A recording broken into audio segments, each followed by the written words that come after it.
La democracia es el gobierno del pueblo, por el pueblo y para el pueblo. Vaya que tenía razón Lincoln con esta frase.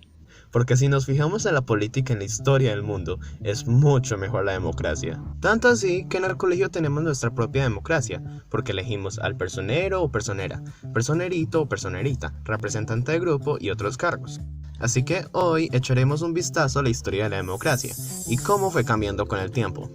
Retrocediendo la línea del tiempo a muchos años atrás, bueno, no tantos, llegamos a la antigua Grecia, en 1200 a.C., el paraíso del conocimiento, la filosofía y los que nos hacen la vida imposible con las matemáticas. Pero bueno, aquí nace la primera democracia de la historia, o por lo menos la primera democracia documentada. Esta democracia se llamaba la democracia ateniense, porque nació en la ciudad o polis llamada Atenas.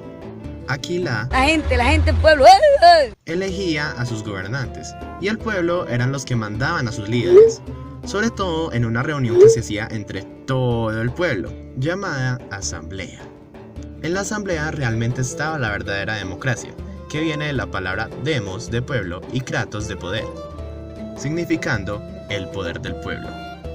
La gente podía elegir a sus gobernantes y tener su propia opinión, y no solo eso, las personas siempre estaban interesadas en la política, para poder de que no le robaran la plata y no hicieran ninguna decisión sin haberle preguntado al pueblo. Esta era una democracia muy justa, casi que se podría decir que era paradisíaca. Pero todo tenía su lado malo, y es que las mujeres no podían participar. Pero, a pesar de esto, la democracia ateniense era bastante buena. Cuando todo iba como viento en popa, llegó el Imperio Romano en 753 a.C. y le dio una patada a la democracia ateniense y creó su propia forma de gobernar. Realmente tuvieron tres formas de gobernar distintas, pero entre las tres formas de gobierno, un grupo de personas nunca se bajó del poder o dejó de mandar: el Senado. Las personas que estaban en el Senado eran la élite o las familias ricas.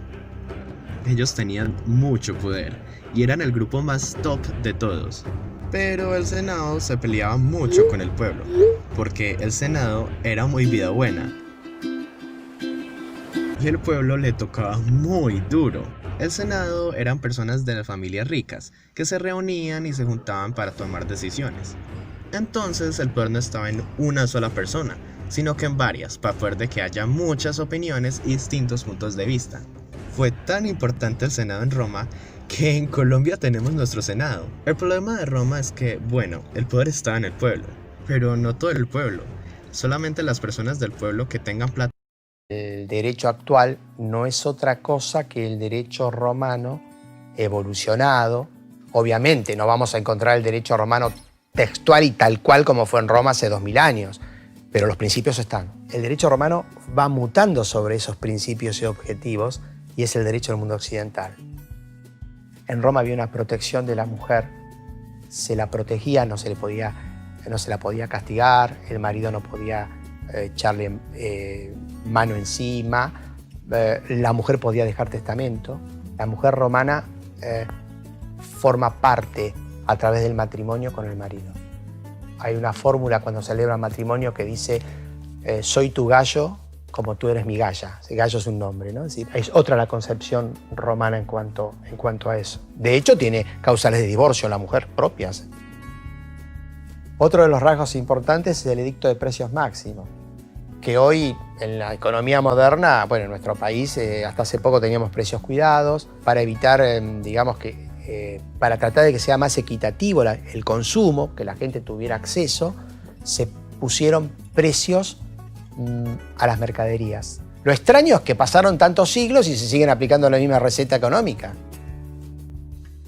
Las instituciones alimentarias, había hambre y había muchos chicos que pululaban, serían niños de la calle. Y se los trató de encauzar de dos maneras. Una, dándole una educación. Ahí es un poco la educación pública. Eran rudimentaria, pero no había escuela, pero se daban en los mercados, en los pórticos, maestros pagados por el Estado. Y la otra, alimento diario. Se llegó a alimentar hasta 5.000 chicos en Roma, donde se puede ver muy bien toda la influencia del derecho romano en el derecho procesal civil, porque nos dieron el sistema actual, el sistema de que hay jueces que forman parte del poder del Estado. Antes no, antes tuvieron jueces que eran simples particulares, el sistema de la apelación, la contestación de demanda, la prueba, la sentencia, la caducidad a distancia. Todo eso son principios romanos. En la parte de obligaciones y contratos y la parte de la propiedad prácticamente ha pasado intacto a nuestros días. Todo lo que es el acreedor, el deudor, el contrato de compra-venta, la locación de servicio, el mandato, las sociedades, o sea, el principio de la IGJ. La gente, ¿cómo es eso? Sí, hoy una sociedad nace, sociedad económica, digamos, una sociedad anónima, no SRL, nace cuando se inscribe. Los romanos con Julio César dieron esa orden, borraron todas las que tenían y dijeron: a partir de ahora las sociedades nacen una vez que el Estado las autoriza. Es el principio actual. Hoy existe el derecho, la defensa del consumidor. En Roma se trabajó mucho, los juristas trabajaron en la defensa de los deudores, porque los deudores estaban siempre en una relación de inferioridad con respecto a los acreedores. Entonces, hay una serie de decisiones que se fueron tomando para proteger a los deudores. Lo que hoy se habla del consumidor, de la parte más débil, bueno, en Roma se protegía jurídicamente al más débil de la relación contractual.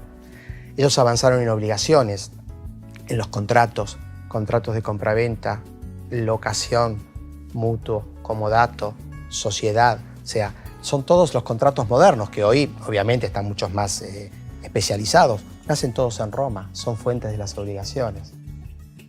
Se castigaba la violación, pero no solamente la violación de una persona libre, también la violación de un esclavo o una esclava.